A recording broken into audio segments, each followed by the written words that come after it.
gente tem vivido ultimamente algumas coisas muito ruins e nós temos uma boa notícia. É claro que é um culto de ação de graças. E o Evangelho é a verdadeira ação de graças. E é a resposta para tudo nas nossas vidas. Os dias são ruins no Brasil. A cada dia que passa, a gente ouve mais uma notícia, né? Agora, mais notícias do que o Brasil está vivendo um período de instabilidade em todos os sentidos. E o Evangelho quer trazer à tona a igreja do Senhor Jesus Cristo, para que a gente viva e transmita essa estabilidade que as pessoas, que o povo precisa. O mundo precisa de estabilidade. O mundo precisa de segurança. Essa estabilidade e segurança, o Evangelho de Jesus Cristo, o povo de Deus, é que vai transmitir, pela palavra do Senhor. Amém? Diz assim: amados, exorto-vos, como peregrinos e forasteiros, que sois, a vos absterdes das paixões carnais, que fazem guerra contra a alma, mantendo o exemplar o vosso procedimento no meio dos gentios, para que naquilo que falam contra vós outros, como de malfeitores, observando-vos em vossas boas obras, glorifiquem a Deus no dia da visitação. No dia da visitação é o dia do julgamento, ou o dia do juízo. Pai, que o Teu Evangelho venha sobre nós, pela pregação da Tua palavra, e mude a nossa vida. Mude os nossos conceitos errados e tudo aquilo que nos impede, e abra os nossos olhos para que sejamos luz e sal nessa terra. Senhor, no nome de Jesus, nós precisamos nos arrepender. Nós precisamos de nos prostrar diante da Tua palavra, do Teu Evangelho, nos render ao Senhor, que é o nosso exemplo, que é o nosso mestre, que é aquele que morreu, mas ressuscitou para a glória do Pai. No nome de Jesus. Amém e amém. Pode se assentar. O mundo que nós vivemos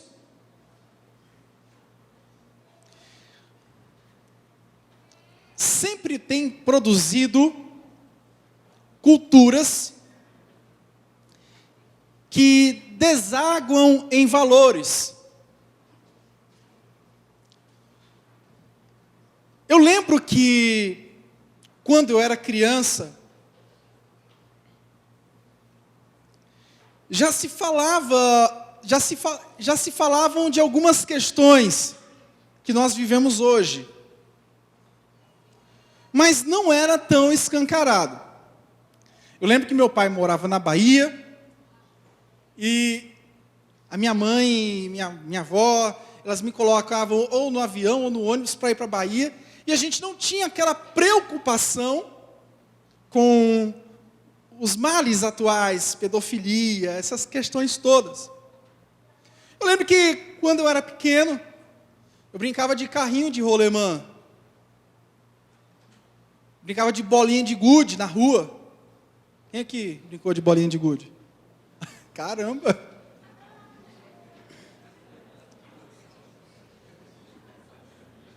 Eu pegava a minha bicicleta e saía, morador de Taguatinga, e rodava a Taguatinga todinha. A minha bicicleta eu fingia que era um ônibus da Itapemirim. E eu ficava dirigindo, estacionava nas cidades, ia para Recife, tudo aqui em Taguatinga. Taguatinga era o meu mundo, né? Ia para a Feira de Santana, ia para não sei aonde, parava, fazia os entroncamentos, descia passageiro e tudo.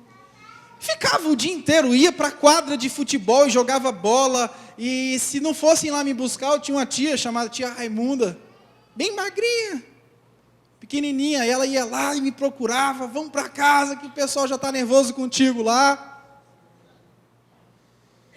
Quer dizer, as questões degradantes já existiam naquela época. mas não estavam tão fortes. De 25 anos para cá, a questão acelerou muito. A degradação da raça humana, ela parece que os valores se inverteram mais rápido do que nunca.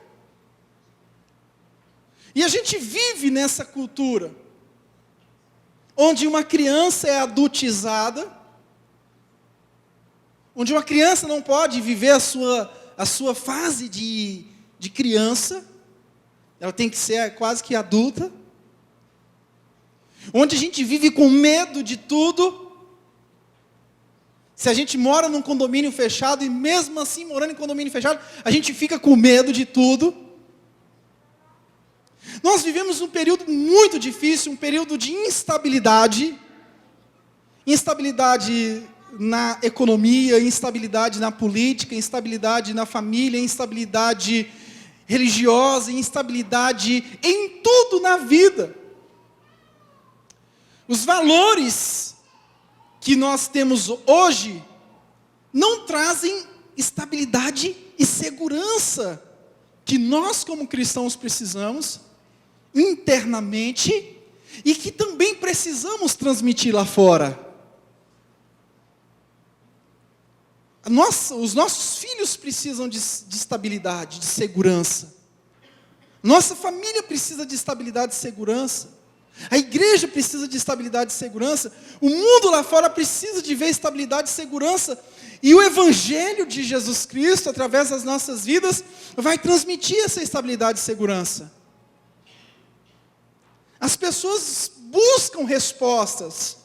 E elas vão buscar respostas em mim e você. Então nós temos uma grande responsabilidade. Você já parou para pensar no tamanho da nossa responsabilidade de ser sal e ser luz? Você já parou para pensar no tamanho da nossa responsabilidade?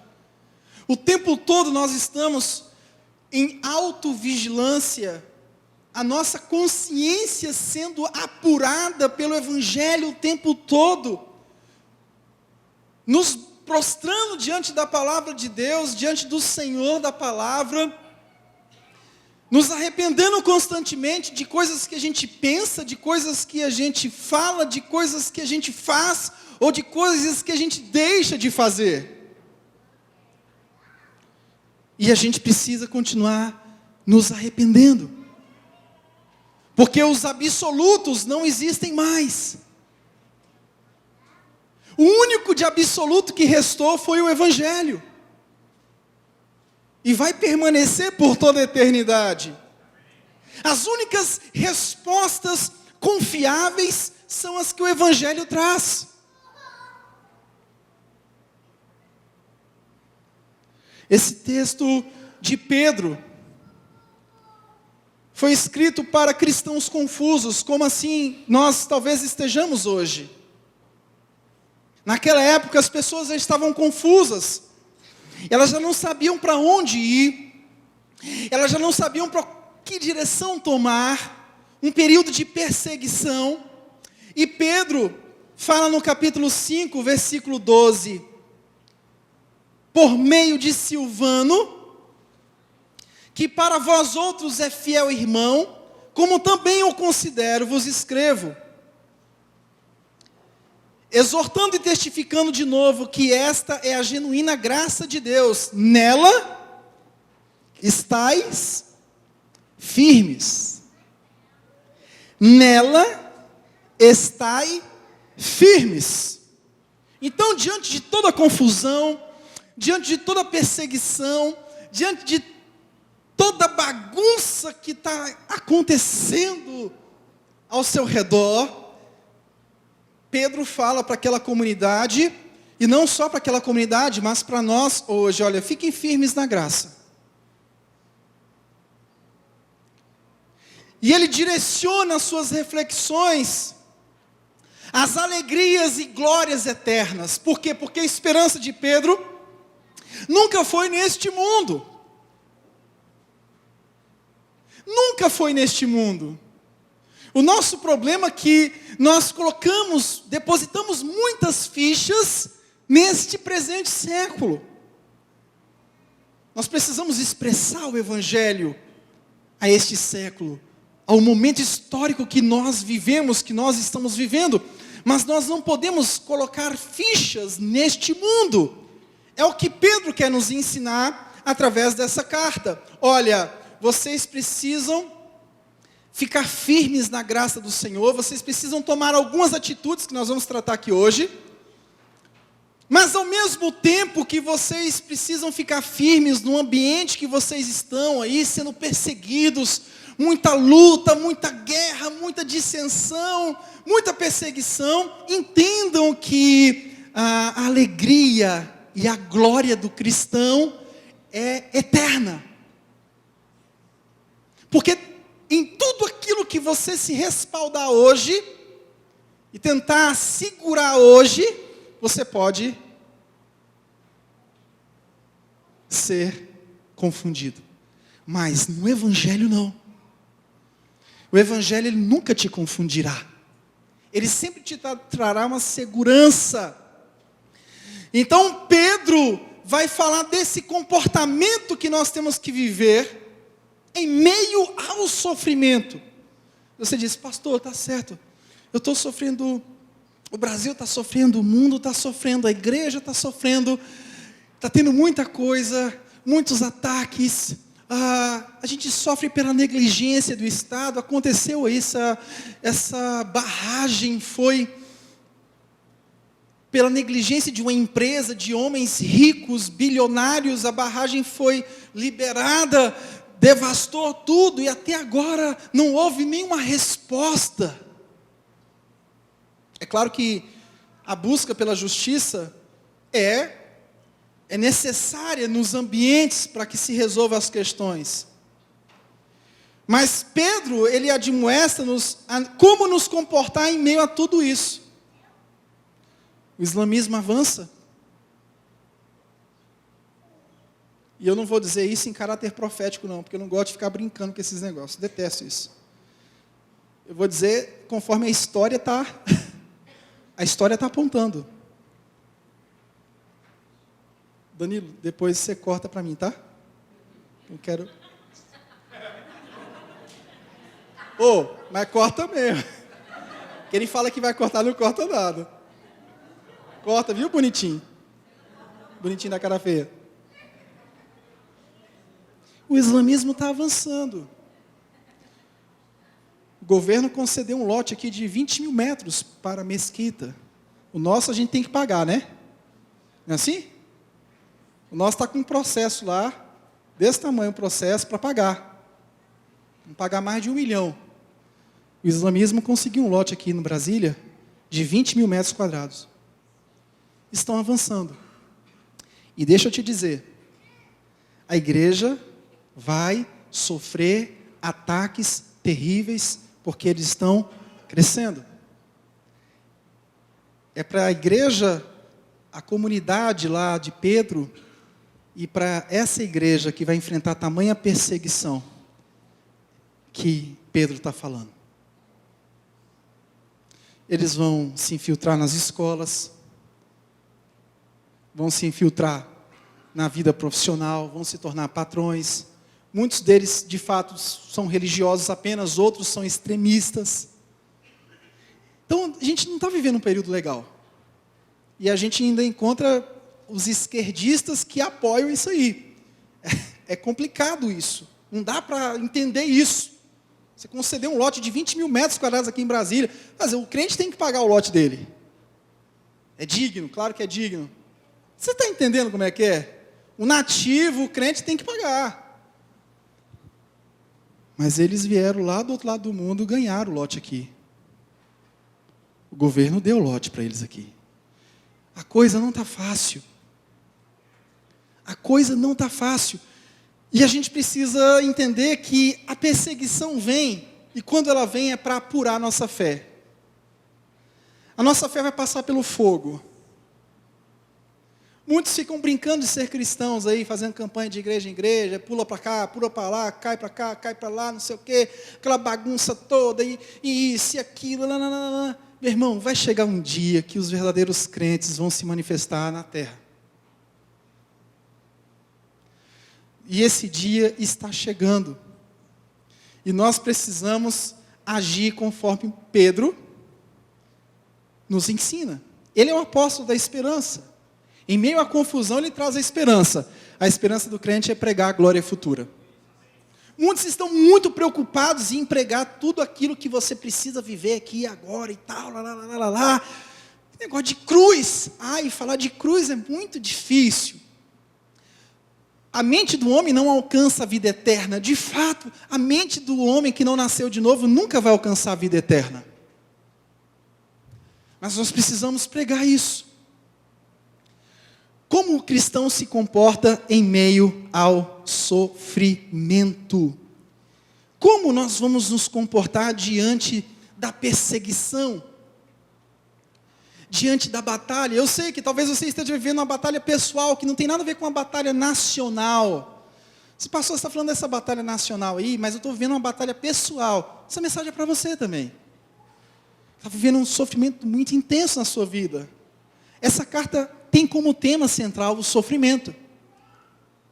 E como nós vamos enfrentar isso? Porque o sofrimento chega na nossa vida. Às vezes a gente está bem, está sorridente, está alegre, daqui a pouco vem uma notícia que nos abala, que nos desestrutura completamente. Como nós vamos reagir? Às vezes as perseguições que você esteja vivendo não sejam nacionais, não sejam perseguições culturais, mas perseguições no emprego, de fato, na sua vida profissional, na sua vida familiar. A sua vida talvez tenha se tornado um inferno. Como reagir a tudo isso? Eu não posso dizer para você, pare de sofrer. Ou então não quero que você diga, eu sou a Ibadel. Como se fosse um antídoto para tudo resolver na sua vida. Eu sou um empresário, eu sou isso, eu sou bem-sucedido, aí no final aparece, eu sou a Ibadel. Não vai ser necessário isso.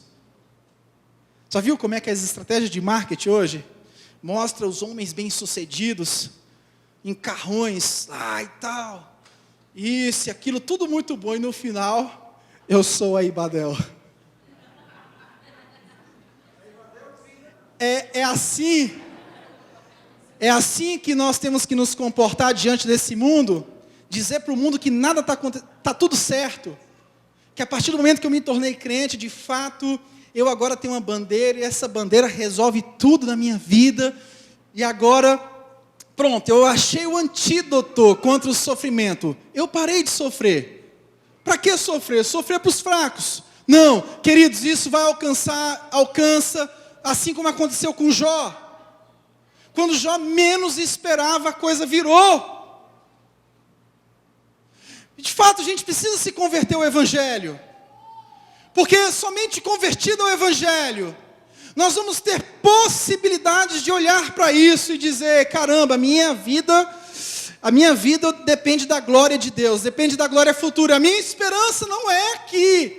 Mas para você dizer que a sua esperança não é aqui, você precisa estar convertido. Nós precisamos estar convertidos a esse Evangelho. Para eu não me desesperar nesse mundo, querido. Nós temos uma grande tendência a entregar os pontos e desesperar.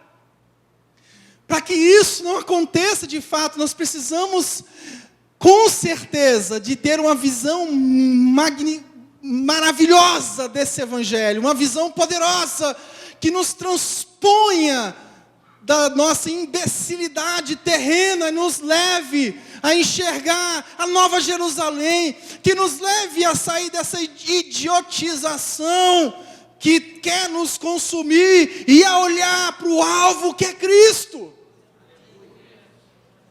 Olhar para o alvo que é Cristo Jesus.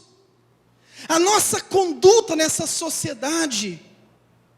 Capítulo 2, versículo 13 diz que nós temos que ser bons cidadãos. No capítulo 2:18, nós temos que ser servos submissos. Capítulo 3, versículo 1. Esposas submissas. Ui! Ai! Oh! Olha aí, ó, submissa, hein, Léo? Fala, Deus. Pedro está falando que em tempos difíceis, a mulher tem que ser submissa. Não sou eu, capítulo 3, versículo 1. Você não achar que eu estou mentindo? Eu vou ler o texto. Mulheres, sede vós igualmente submissas a vosso próprio marido. Para que, se ele ainda não obedece à palavra, seja ganho. Sem palavra alguma. Quer dizer, você não precisa estar falando o tempo todo para converter seu marido. Aqui, ó. Sem palavra alguma. Então, ó.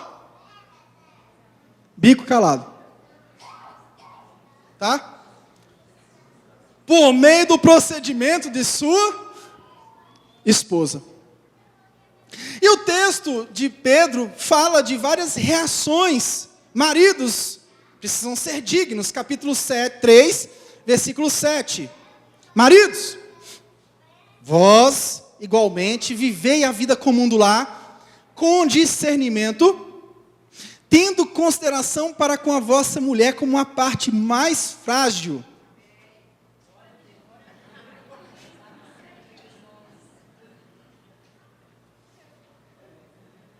Tratai-a com dignidade, porque sois juntamente herdeiros da mesma graça de vida, para que não se interrompam as vossas orações. O dia mais feliz do homem é quando a mulher sai da TPM. Quando eu digo assim, Gisele, tu saiu da TPM? Ela disse, aham. Eu digo, toma o cartão. Eu digo, graças a Deus, dias de glória.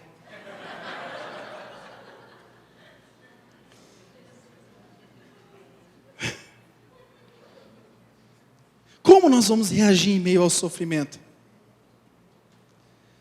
Mantendo esse padrão. Não tem muito segredo. Não tem grandes receitas. Irmãos, sejam compassivos. Capítulo 3, versículo 8. Diz assim: finalmente, sede todos de igual ânimo, compadecidos, fraternalmente amigos, misericordiosos e humildes. Aí vem agora a paulada para todos nós. Sede compassivos, misericordiosos e humildes. Como nós somos um povo que tem fama de não ter misericórdia. Nós precisamos ter misericórdia uns dos outros. Nós precisamos ser compassivos. Se você erra com alguém, você está tranquilo. Agora, se alguém erra contigo, pronto, acabou. Parece que tudo que foi feito não é mais considerado. Irmãos, deixa eu dizer uma coisa para vocês. Quando a gente olha a história de alguém, a gente precisa olhar duas coisas. Primeira coisa, tudo que essa pessoa fez de bom. A segunda coisa, o que ela fez de ruim.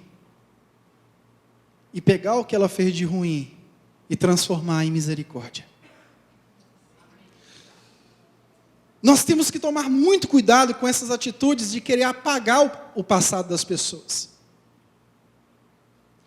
Uma pessoa pode ter agido muito bem durante toda a sua história. Chegou no momento que não houve isso, as pessoas tendem a execrar. E a gente precisa vencer essa cultura. Porque por conta dessa cultura nós somos mal vistos lá fora. Considerai uns aos outros. Vamos amar a ponto de enxergar tudo o que aconteceu de bom. Tudo o que aconteceu. toda história. Nós não podemos pegar uma pessoa, eu não posso pegar o meu irmão e qualificá-lo com base em uma fotografia que eu tirei. E talvez essa fotografia que eu tirei foi mal tirada, e talvez tenha sido tirada na pior fase de sua vida. Eu tenho que olhar para uma pessoa e olhar o que aconteceu. Teve coisas ruins, teve coisas boas. Porque se eu não enxergo as coisas boas, eu vou agir sem misericórdia. E todo mundo, por pior que seja, por melhor ou pior que seja, tem o seu lado bom. Não um lado bom suficiente para subir para o céu, ou para agradar a Cristo, ou para ser digna de ser salvo. Mas todos nós temos uma história. E essa história precisa ser considerada. Então Pedro fala que nós temos que reagir ao sofrimento olhando tudo isso. Porque no meio do fogo, no meio do sofrimento, já pensou se a gente agir de forma desunida? Já pensou, o mundo lá fora está pegando fogo e a gente começa a pegar fogo aqui dentro também? Então o que é que nós vamos fazer? Opa, vamos aqui, vamos nos fechar. Vamos nos unir.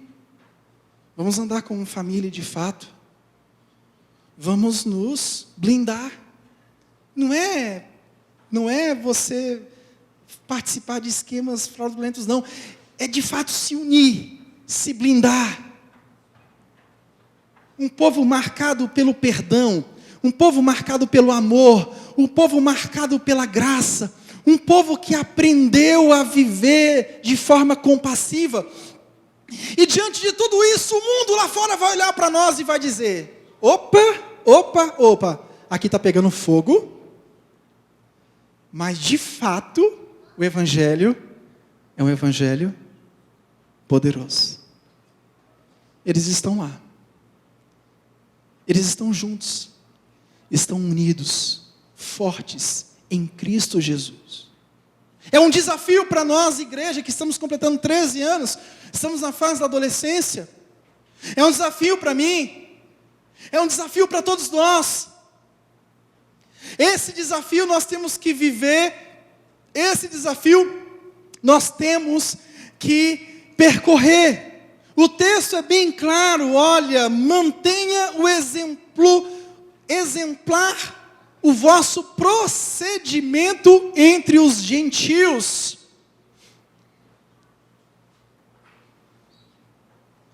A nossa relação com o mundo lá fora, como eu me importo em relação ao meu superior, como eu me importo em relação àqueles que estão inferiores do ponto de vista hierárquico, a minha relação em relação à minha família, a minha vida em relação à sociedade, a vida em relação a tudo nessa vida, Pedro vai nos dizer que precisa ser exemplar. Para que, naquilo que falam contra vós os outros malfeitores, observando-vos em vossas boas obras, glorifiquem a Deus no dia do julgamento.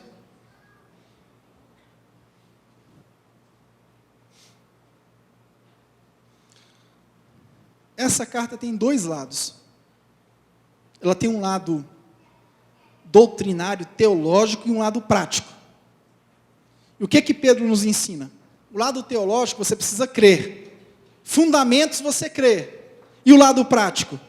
Você precisa viver. Nós precisamos viver. Não é fácil. Amanhã é um novo dia. Segunda-feira é um dia desafiador para todos nós. A semana vai acontecendo. Muitos desafios vão chegando para você. Tem dias que são insuportáveis, eu sei disso, porque para mim tem dia que também é insuportável. Tem dia que eu nem me suporto. Assim, caramba, não estou me aguentando.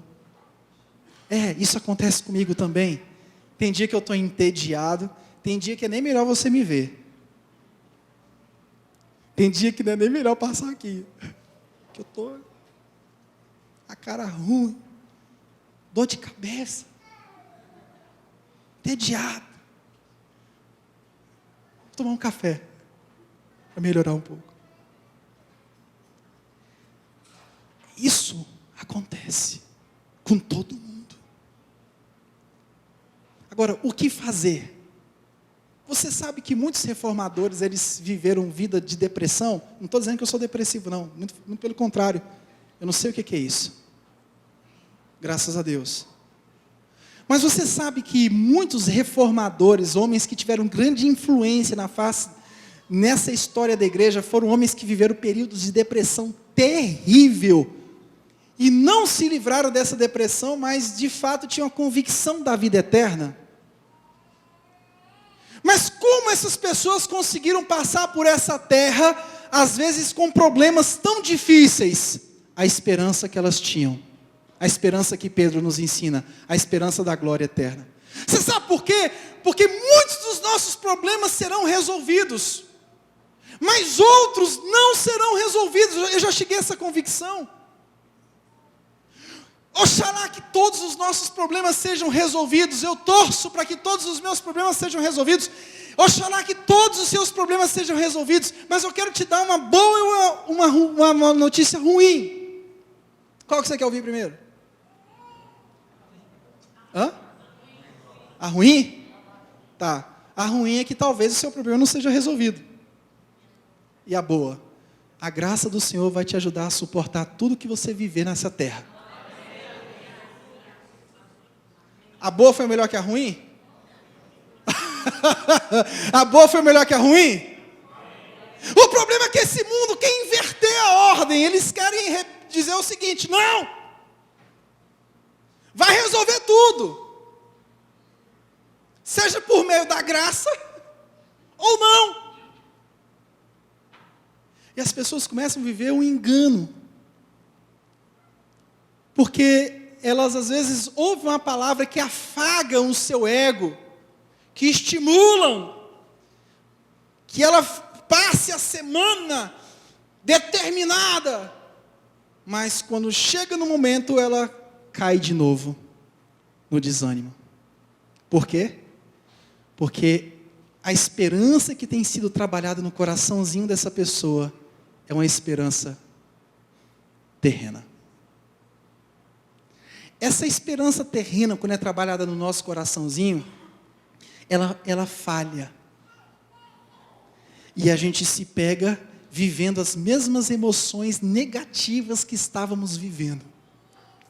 A esperança que Pedro trabalha nas nossas vidas e quer trabalhar nos nossos corações é uma esperança eterna. Pedro nos ensina como vamos nos comportar quando nós passarmos por sofrimento. Ele diz: mantendo de forma exemplar no mundo. Está tudo em chamas. Evangelho. Está difícil. Evangelho. Está sendo perseguido. Firme no Evangelho. Firme na graça. Firmes em Jesus. Firmes nas promessas do meu Salvador. Cantarei louvores ao meu Criador. Firmes, firmes, firmes no Senhor, firmados nessa rocha, meu irmão. Eu quero te desafiar a olhar para o Evangelho, porque o Evangelho, ele vai trabalhar não a resiliência que a psicologia trabalha. Muito se vê falando sobre resiliência. Não, ela existe, só que ela é temporária. Uma hora ela falha, uma hora ela vai falhar. Por quê? Porque o homem é limitado, uma hora ele vai conseguir, uma hora ele vai explodir. Agora eu duvido, se o cristão tem essa esperança da glória futura, se essa esperança vai falhar. Se o Evangelho entrou no coração desse homem, se o Evangelho ardeu na vida desse homem, essa esperança não vai falhar. Essa esperança vai permanecer forte no seu coração. E você vai dizer: meu Deus, eu estou passando por tudo isso. Senhor, eu estou quase desmaiando. Ai, meu Deus, me segura, eu vou morrer. Daqui a pouco a graça do Senhor vem e coloca a alegria da salvação na sua vida. Daqui a pouco a graça do Senhor vem e te mostra a grandeza do Evangelho na sua vida, na sua jornada. Daqui a pouco a graça do Senhor vem e te traz a esperança da volta de Jesus Cristo. Lá na primeira carta de Tessalonicenses, é um texto muito clássico. Não quero que vocês sejam como aqueles que não têm esperança, como aqueles que são ignorantes em relação aos que dormem. Aí o texto continua dizendo sobre a ressurreição, primeiro dos mortos, depois dos que vivem. E o texto conclui dizendo o seguinte: consolai-vos uns aos outros com esta palavra.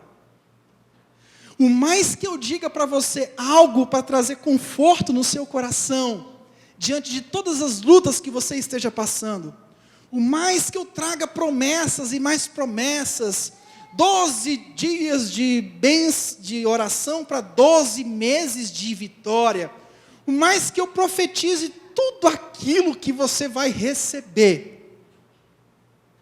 e você sai daqui emocionalmente satisfeito, dizendo: vou fazer esses 12 dias, e terei 12 meses de vitória.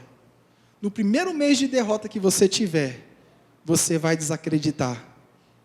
Agora, se você sair daqui hoje, com a esperança de que o verdadeiro consolo para a minha vida e para a sua vida é a esperança da ressurreição, isso ninguém vai tomar de você. Você pode estar vivendo o mais profundo abismo, você pode estar vivendo as piores lutas e perseguições, você pode estar vivendo a pior desgraça na sua vida, você pode estar vivendo tudo deu errado, está tudo difícil, o mundo desabou na sua cabeça. Mas se esse consolo, o consolo da ressurreição, esse é o consolo que Pedro traz, o consolo da glória futura. Pedro está dizendo para esse povo o seguinte: olha, vocês estão sendo duramente perseguidos, mas eu tenho uma palavra para vocês. De fato eles poderiam pensar assim: puxa vida, a palavra que Pedro tem para nós é que nós vamos vencer essa perseguição. Pedro não trouxe uma palavra de que eles venceriam aquela perseguição. A mesma palavra que Paulo trouxe aos romanos. A perseguição, e Paulo vem e diz o quê? Rapaz, seja submissos a esses caras aí. O povo pensou: puxa, Paulo vai trazer uma palavra aqui, que nós vamos guerrear contra Roma, e nós vamos conseguir ganhar, vencer isso aqui. Não! Jesus também não trouxe nenhuma palavra dessas. Jesus diz: meu reino não é deste mundo.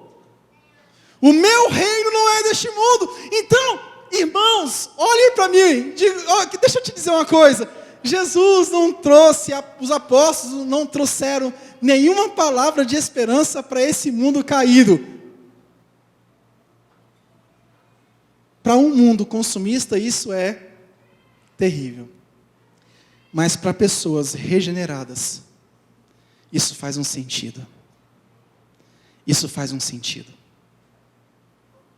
Que Deus nessa noite traga de volta a esperança da glória futura.